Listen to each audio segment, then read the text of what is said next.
अस्सलाम वालेकुम dear students. मैं हूं प्रोफेसर फैजान गुरायाम। आज हम स्टूडेंट बात करेंगे पीए के 302 के लेक्चर नंबर 9 के।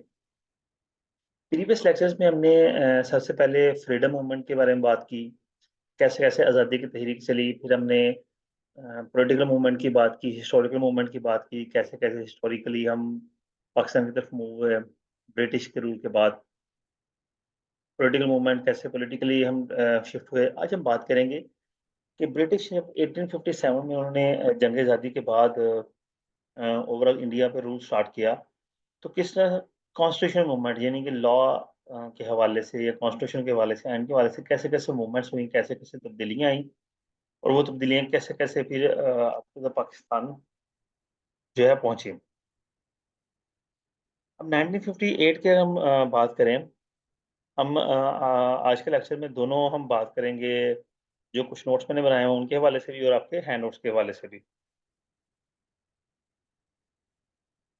अब इसमें आप देख सकते हैं जी। सबसे पहले उन्होंने इंडिया के अंदर 1958 के अंदर कॉलोनाइज़ेशन को डिक्लेयर किया, यानी कॉलोनीज़ बनाई। कॉलोनी से मुराद क्या था कि पहले चूँकि बादशाह का निज़ाम था, तो ओवरॉल एक सिंगल ही बंदा हाकिम है, सारे डिसीज़न उसके पास हैं। और जो डिसीजन मेकिंग एबिलिटी थी, वो लोअर जो हेड्स थे, ठीक है, ऑथराइज़्ड पर्सन्स थे, उन तक ट्रांसफ़र नहीं की जाती थी। तो ब्रिटिश ने इस चीज़ को चेंज किया और उन्होंने कॉलोनाइज़ेशन बनाई, उनके जो हेड्स बनाए, उनको भी कुछ पावर्स ट्रांसफ़र की गई। लेकिन ओवरऑल जो इंडिया का हाकिम मुकर्रर हुआ, उसे वो क्वीन विक्टोरिया थी, ठीक है, बरतानिया की। अगर हम बात करें अब काउंसिल ऑफ इंडिया 1961, ये पहला एक्ट आया 1961 के अंदर। यहाँ भी देख सकते हैं आप। अब इसमें कुछ चीज़ें उसने डिस्कस की, ये हमने ईज़ी वे में यहाँ पे डिस्कस की हैं। यानी कुछ वर्ड्स के ट्रांसलेट है, बाकी ऐसे जो वही है। The first major law under British rule making a shift from East India Company to British law. East India company basically जो उन्होंने यहाँ पे हुकूमत बनाई, अंग्रेजों ने उन्होंने नाम लिखा था ईस्ट इंडिया कंपनी का, ठीक है? और उसको उन्होंने ट्रांसफ़र कर दिया ब्रिटिश क्राउन को, यानी कि यहाँ पे जो हाकिमियत थी वो सारी ब्रिटिश क्राउन को ट्रांसफ़र की गई। और मेन पॉइंट्स क्या क्या है? Transfer control of East India Company to British Crown, establish legislative and executive administrative in India, ठीक है? लॉ एंड ऑर्डर और एडमिनिस्ट्रेशन, एग्जीक्यूटिव एडमिनिस्ट्रेशन जो है वो इंडिया में स्टार्ट की गई, जिससे मैंने कहा कॉलोनाइजेशन बनाई गई और उनको भी कुछ इख्तियार दिए गए। Expanded the governor general council to 5 members including governor general, ठीक है? गवर्नर जनरल जो है उसकी काउंसिल को 5 मेंबर्स में एक्सपेंड किया गया, यानी कि आपको एक ही बंदा सारे फैसले नहीं करेगा, 5 लोग मिलके फैसले करेंगे। allowed Indians to participate in government for the first time. 1861 में इंडियंस को भी अलाउ कर दिया गया कि वो गवर्नमेंट में पार्टिसिपेट करें। अब दूसरा एक्ट आया 1892 में। अब इस एक्ट की सिग्निफिकेंस क्या था? Act was further step in Indian constitution development. अब with the passage of time आहिस्ता-आहिस्ता जैसे-जैसे वो डेवलपमेंट कर रहे थे, वो हर नया एक्ट आता था और नई चीज़ें उसमें शामिल होती थी। अब इस एक्ट में फर्दर क्या चीज़ें शामिल हुई? Enlarge legislative councils at both central and provincial levels, ठीक है? लेजिस्लेटिव काउंसिल्स जो है, काउंसिल्स इदारे बनाए गए सेंट्रल लेवल पे, प्रोविंशियल लेवल पे। Increased number of non official members in these councils, ठीक है? नॉन ऑफिशियल मेंबर से मुराद क्या है? जो इंडियंस थे उनको इसमें शामिल किया गया। फिर allowed the council to discuss and critic the budget, और काउंसिल को इजाज़त दी गई कि वो बजट पर अ, बात कर सकते हैं। जी, इसके बाद अब देखिए यहाँ पे 1892 के अंदर फिर हमारा अगला एक्ट आया, इंडियन एक्ट 1909। इसमें कुछ रिफॉर्म्स दिए गए हैं। अब इस बारे में बात करते हैं कि ये जो एक्ट है हमारा 1909 का, ये जो अच्छा ये बेसिकली हुआ था, जो शिमला डेपुटेशन हुआ 1906 में, जिसके नतीजे में बाद में मुस्लिम लीग भी बनी। इसमें जो रिक्वायरमेंट्स रखी गई थी, उन रिक्वायरमेंट्स की बेस पर फिर ब्रिटिश गवर्नमेंट को 1909 का एक्ट जो है वो जारी करना पड़ा।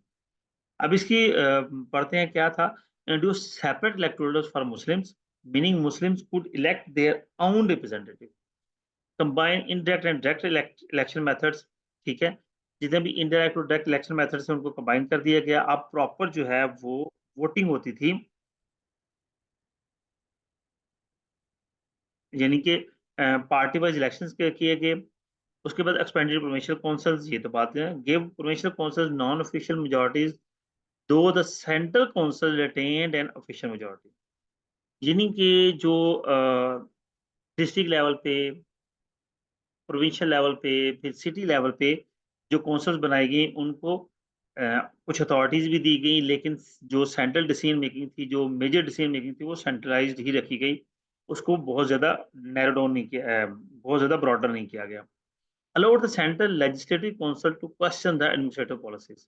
जितनी एडमिनिस्ट्रेटिव पॉलिसीज हैं वो सेंट्रल लेजिस्लेटिव काउंसिल जो है, जो मेन कानून साज कौंसल थी, उसको ये अलो किया गया कि वो इन सब से सवाल कर सकती है कि आप क्या कर रहे हैं, क्यों कर रहे हैं, कैसे कर रहे हैं। इसके बाद अगला एक्ट 1919 में आया, आल्सो नोन एज मोन्टे। ठीक है, अजीब ही है। इसका मकसद क्या था कि इंडियंस की पार्टिसिपेशन गवर्नेंस में की जाए, ये नहीं कि इंडियंस को भी इजाजत दी जाए कि वो डिसीजन मेकिंग में आए। ये 1919 के एक्ट में हुआ। अब इसके कुछ की पॉइंट्स मैंने लिखे हैं, लेकिन जो मेजर हैं वो हमारे पास उधर ही हैं, लेकिन यहाँ पे जो हैं उनको हम डिस्कस करेंगे। बाकी आप लोग यहाँ से पढ़ सकते हैं। ये 1919 के एक्ट में काफ़ी ज़्यादा रिफॉर्म्स उन्होंने दिए गए। जिस तरह कह लें कि जो वोटिंग राइट है वो हर आदमी को दिया गया। पहले सिर्फ लैंडलॉर्ड्स, जो अमीर लोग थे, जैसे नवाब थे, उनको सिर्फ वोटिंग राइट थे, लेकिन वो फिर तब्दील किए गए। कुछ और बातें, यूनिवर्सिटीज़, लैंड होल्डर्स, हम यहाँ पे पढ़ते हैं जो मेजर मैंने लिखे हुए हैं, जिनकी बहुत ज़्यादा ज़रूरत थी। ठीक है। उसमें हमारे पास है जी, continuous separate representation of Muslim and Sikh. Muslim और सिखों को सेपरेट रिप्रेजेंटेशन दी गई। Expanded to central legislative council, ये ठीक है। Establish the bicameral legislation. ये बाइकैमरल लेजिस्लेशन मतलब क्या है कि दो हाउसेस बना दिए गए। जिस तरह आज भी पाकिस्तान में पार्लियामेंट के दो हाउसेस हैं, एक नेशनल असेंबली है और एक सेनेट है। ये भी इसका आगाज कह लें कि 1919 से एक्ट से ये चीज ली गई। तब पहली दफा आगाज ब्रिटिश ने यहाँ पे किया था दो हाउसेस का, जिसको पाकिस्तान ने बाद में अडॉप्ट किया। एक काउंसिल ऑफ स्टेट और दूसरा इंडियन लेजिस्लेटिव असेंबली। ठीक है। लेजिस्लेटिव का वर्डिंग मीनिंग देखते हैं क्या है जी। लॉ मेकिंग, गवर्नमेंटल, जुडिशियल, जैसा मैंने आपको कहा कि कानून साझेदार। हमारे यहाँ पे भी नेशनल जो सेनेट है और नेशनल असेंबली है, ओवरऑल उनको पार्लियामेंट कहा जाता है। तो पार्लियामेंट बेसिकली कानून साज इदारा है हमारे यहाँ पे। Introduce dyarchy. डायरकी क्या होता है? Dividing power between elected Indian ministers and British appointed officials. ठीक है। ब्रिटिश जो अपने ऑफिशियल्स को इलेक्ट नहीं करते थे, वो बस अपॉइंट करते थे, और जो इंडियन मिनिस्टर्स हैं वो इलेक्ट होते थे। तो इनमें कुछ पावर्स डिवाइड की गई। Expand provincial legislatures and lower voting qualification. जी, मैंने जैसे कहा कि वोटिंग क्वालिफिकेशन को लोअर डाउन किया गया। आम बंदे को भी वोटिंग की पावर दी गई, पहला ऐसा नहीं था। रिजर्व की departments like law and order for British control, यहाँ हम डिटेल में बात करते हैं कि while departments of education, agriculture, public health and local government were transfer to Indian ministers. ये कुछ डिपार्टमेंट्स जो है इंडियन मिनिस्टर्स को ट्रांसफर किए गए। लेकिन लॉ एंड ऑर्डर का ये लैंड रेवेन्यू, यानी कि जो इनकम आनी थी, जो कमाई थी, वो ब्रिटिश ने अपने पास रखी। वो लोकल गवर्नमेंट को ट्रांसफर नहीं की, या इंडियन मिनिस्टर्स को ट्रांसफर नहीं की गई। The governor retain the ultimate authority. और जो गवर्नर था, जिसमें यहाँ पे हमारे यहाँ पे सदर होता है, वही अल्टीमेट अथॉरिटी कंसिडर किया गया। उसके बाद गवर्नमेंट ऑफ इंडिया एक्ट 1935 आया। ये एक्ट स्टिल, जब पाकिस्तान बना, पाकिस्तान बनने के बाद पाकिस्तान का पहला आइन 1956 को आया, तो 47 से 56 तक 9 साल यही एक्ट हमारे यहाँ पे भी इम्प्लीमेंटेड रहा। ये क्या है? The most comprehensive law introduce by the British. British ने वो कम्प्रिहेंसिव लॉ, यानी कि ये एक आइन ही था, 1935 का आइन, जो कि ब्रिटिश ने पेश किया। इसके अंदर क्या था? Propose the federation of India including both provinces and prize states, granted provincial autonomy. ठीक है, सूबाई ऑटोनॉमी दी गई, सूबों को खुदमुख्तार हैसियत दी गई। Created 3 list of subjects, federal, provincial and concurrent. तीन यानी कि लिस्ट में 3 कह लें कि डिपार्टमेंट्स बना दिए गए। एक फेडरल था, एक प्रोविंशियल था, एक कॉन्करेंट था। कॉन्करेंट कह लें कि डिस्ट्रिक्ट लेवल या division level. Sindh and NWFP were made separate provinces. Okay हो गया जी। Eliminated dyarchy, led to the 1937 elections and subsequent Congress ministries। ठीक है। ये क्या हुआ जी 1935 से कि डायरकी एलिमिनेटेड, जो प्रीवियस डायरकी बनाई गई थी, यहाँ पे ये देखें जी, induce dyarchy division between the elected Indian ministers and British appointed officials.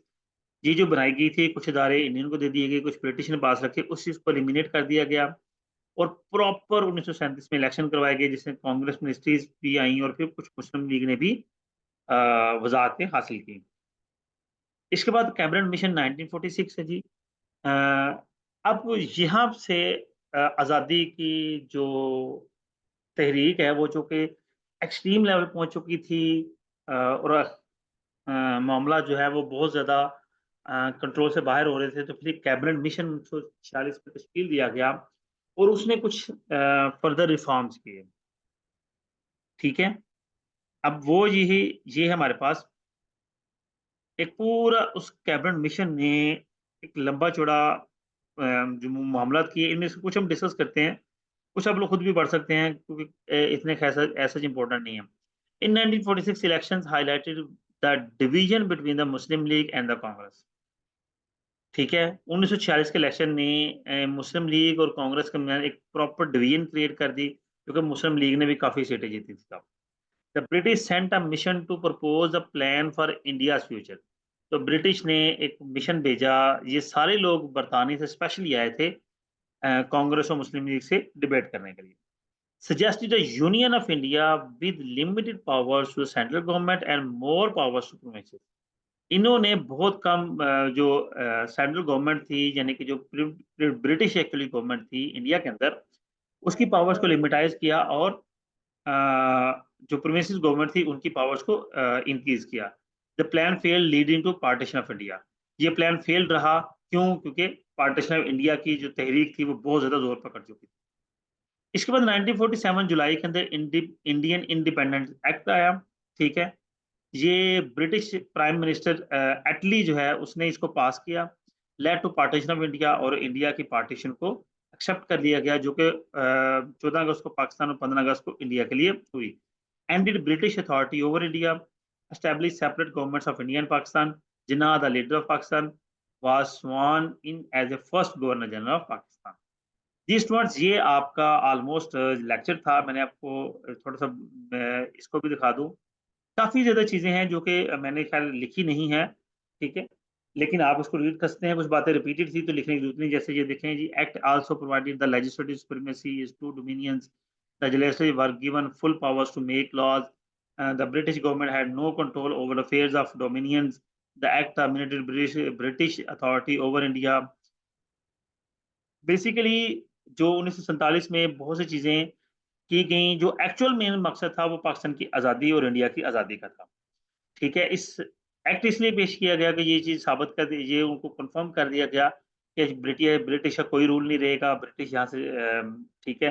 हर चीज़ जो हैंडओवर कर दी गई यहाँ के डोमिनियंस के लिए। डोमिनियंस का मतलब है जो डोमिनेंट अथॉरिटी है। तो डोमिनेंट अथॉरिटी 1947 के एक्ट के बाद जो है वो इंडियन मिनिस्टर्स और जो मुस्लिम्स थे वो हो गए, ठीक है? तो हर चीज़ उन्हें ट्रांसफ़र कर दी गई और एट द एंड जो है वो ब्रिटिश जो है वो मुल्क छोड़ के चले गए। जी सुनो, ये आपका लेक्चर नंबर 19 था। उम्मीद करता हूँ आपके लिए अंडरस्टैंडिंग होगा। वीडियो को लाइक करना, वीडियो को कमेंट करना, शेयर करना और चैनल को सब्सक्राइब करना हरगिज़ ना भूलिएगा। अपना ख़्याल रखिएगा। अल्लाह हाफ़िज़।